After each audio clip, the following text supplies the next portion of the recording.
युवावस्था अच्छी चीज है। देखो, मनुष्य के जीवन का स्वर्ण काल है उसकी युवावस्था। ये स्वर्ण काल है प्रत्येक मनुष्य का, युवावस्था।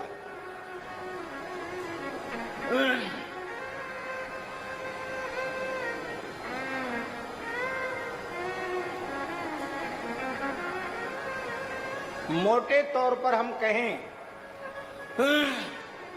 तो 20 वर्ष की आयु से लेकर इसमें आप जितना चाहो उतना श्रम कर सकते हो और जो चाहो वह आप प्राप्त कर सकते हो।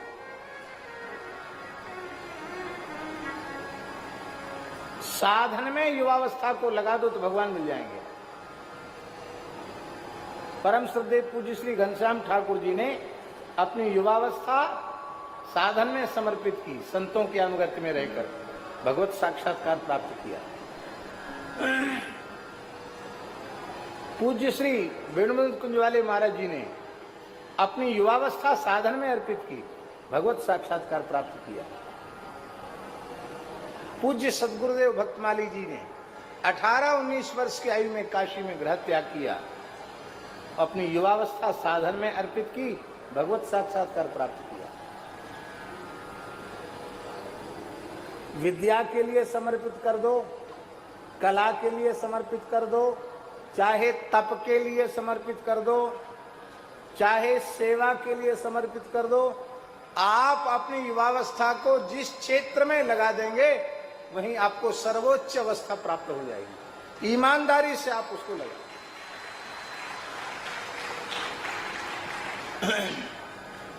देखो भाई, साधु साई कथाएं कोई बुरो मत मानियो। हमारे पूज्य गुरुदेव खाक चौक वाले महाराज जी, पहाड़ी बाबा महाराज एक घटना सुनाते थे। बाबा को बड़ी हंसी आएगी।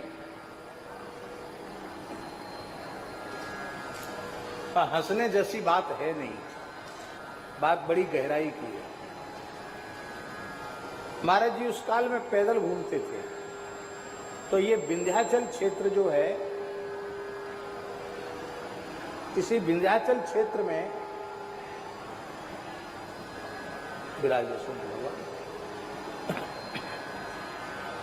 एक बड़े तपस्वी संत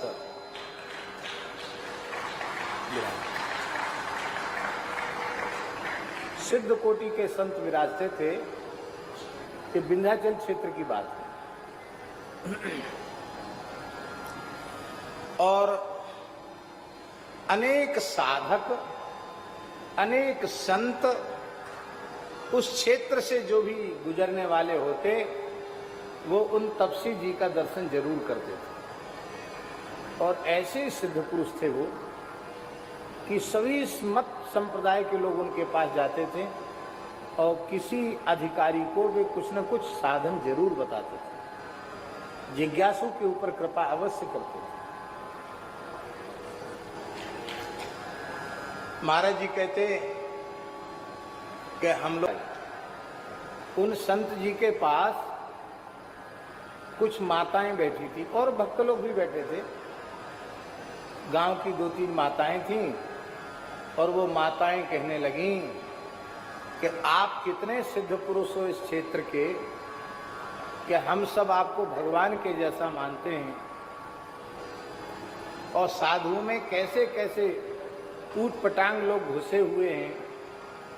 बाबा, हम साधुओं की शिकायत करने आई हैं। बाबा ने कहा, क्या शिकायत?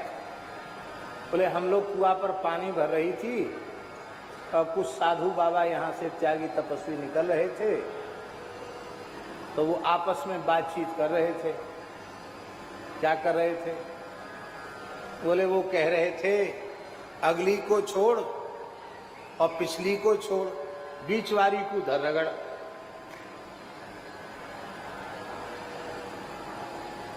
तो उन माताओं ने कहा कि मैं तो सास हूं